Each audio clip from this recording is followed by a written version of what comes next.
Okay, I can explain the extraordinary events surrounding the Battle of Long Island. You complete this worksheet, and you'll also listen to this song called Right Hand Man, and it's from the musical Hamilton.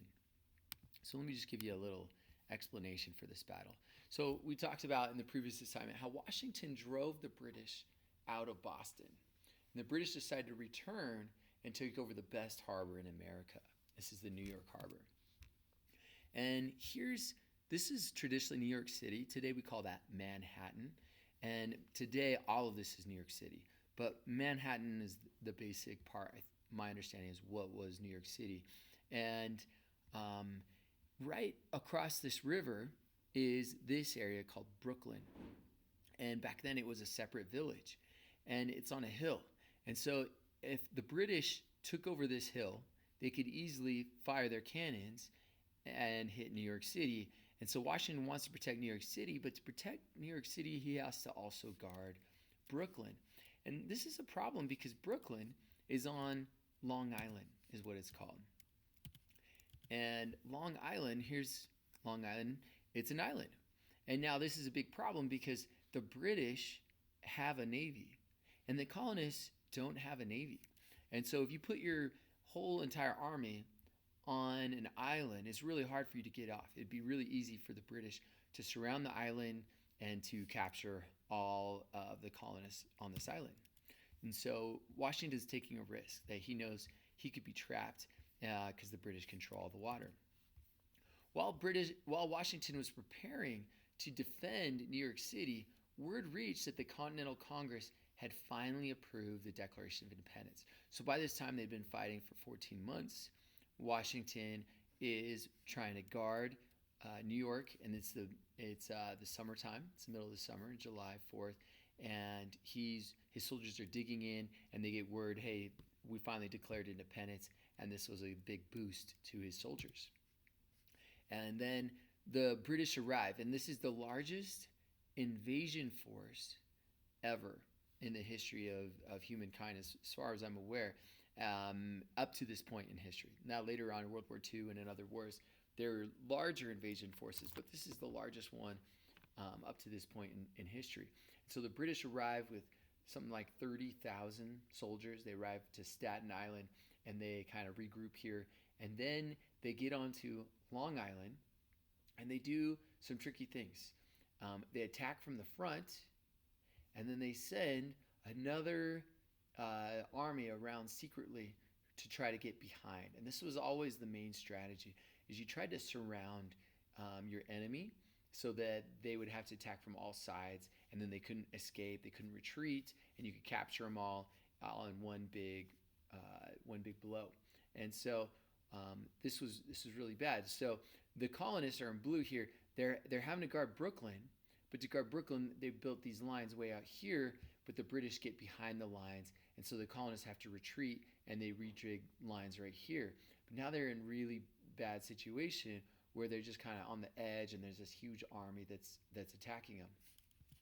So there's the largest invasion force in history up to this time. The British attack from the front, while another group of British soldiers attack from behind. They have to pull back to Brooklyn, and they're trapped. So how does Washington and his army escape off of Long Island? Well, it just happened that right at this time, there was a dense fog. And so the British, if they knew that Washington was trying to get off the island, they would have sent, their big battleships right here and stopped them. But they didn't know because there was suddenly this really big dense fog. Washington leaves New York, and New York becomes British headquarters for the rest of the war. And so this is the book 1776 by McCullough that we also read in a previous assignment, but this is a different passage. It says, all night at the ferry landing, all this time troops and supplies and artillery were being loaded aboard one boat after another as quickly as humanly possible and sent on their way. Everyone worked fiercely. A Connecticut soldier manning one of the boats would remember making 11 crossings in the course of the night. So this is showing people are going back and forth. They have all these ships, and they're going back and forth trying to get the whole army off the island. But the exodus means the exit, like leaving. The exodus was not moving fast enough. Time was running out. Though nearly morning, a large part of the army still waited to embark, and without the curtain of night to conceal them, their escape was doomed. Incredibly, yet again, circumstances, fate, luck, providence, the hand of God, as would often be said, intervened. Just at daybreak, a heavy fog settled in over the whole of Brooklyn, concealing everything, no less than had the night. It was a fog so thick, remembered a soldier, that one could scarcely discern a man at 6 yards distance. Even with the sun up, the fog remained as dense as ever. While over on the New York side of the river, there was no fog at all. Major Talmadge, who with his regiment was among the last to depart on the Boers, would write later that he thought he saw Washington on the ferry stairs, staying to the very end. Graydon estimated that it was 7 in the morning, perhaps a little later, when he and his men landed in New York, and in less than an hour, the fog having dispersed, the enemy was visible on the shore we had left behind. In a single night, 9,000 troops had escaped across the river. Not a life was lost. And so that was the situation. Washington was driven out, but was managed to keep his army, and that's key. If he had lost his army, then the war would have been lost early on. And now I want you to listen to this. It's a rap song. It's from the musical Hamilton. It's called Right Hand Man. And before you listen to it, I'm just going to clarify some of the words. So 32,000 troops in New York Harbor. So this is the British with their huge invasion force. They surround our troops. And then this is Alexander Hamilton talking.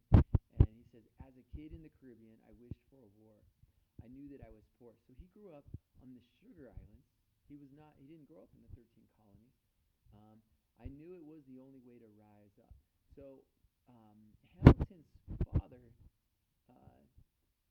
wasn't married to Hamilton's mother. And back then, that was a real embarrassing, shameful thing.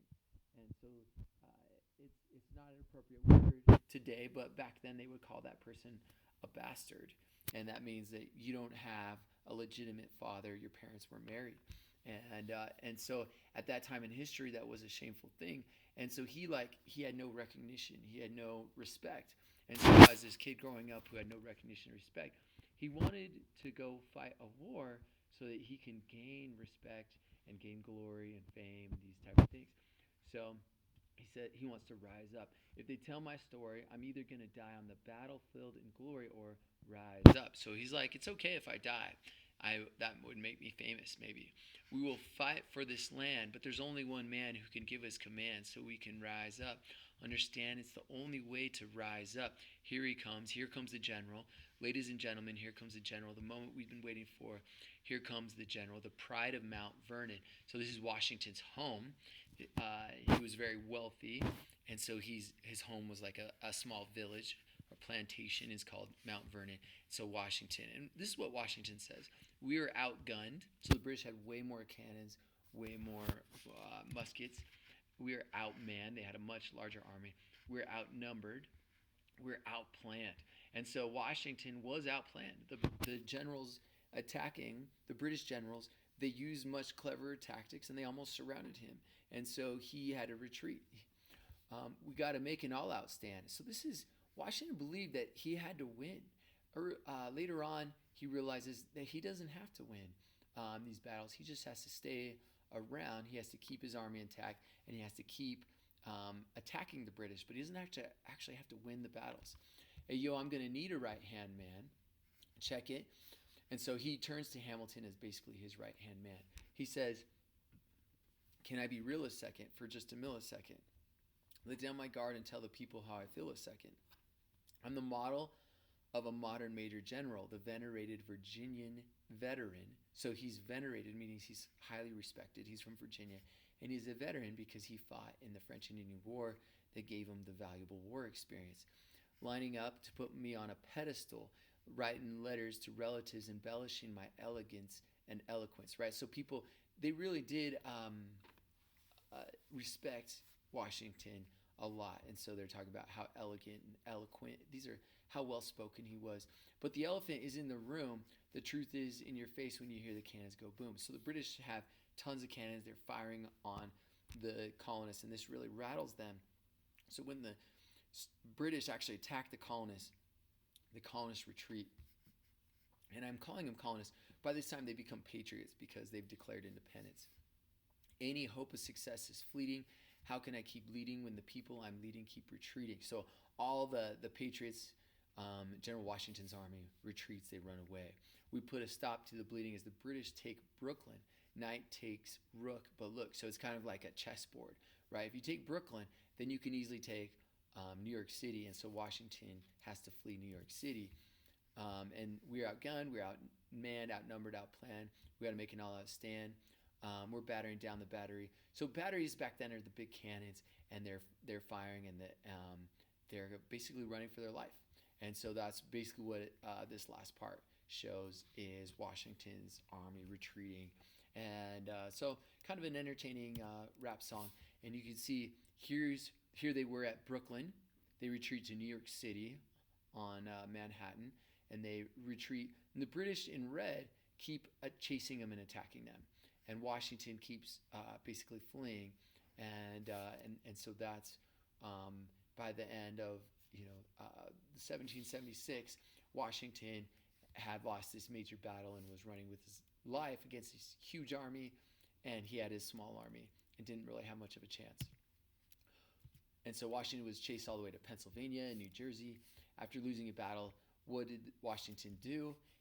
Usually by wintertime, armies retreat, camp, and they stay warm. And Washington, though, instead, right at the very end of the year at Christmas time, did a surprise attack. And we'll talk about that later.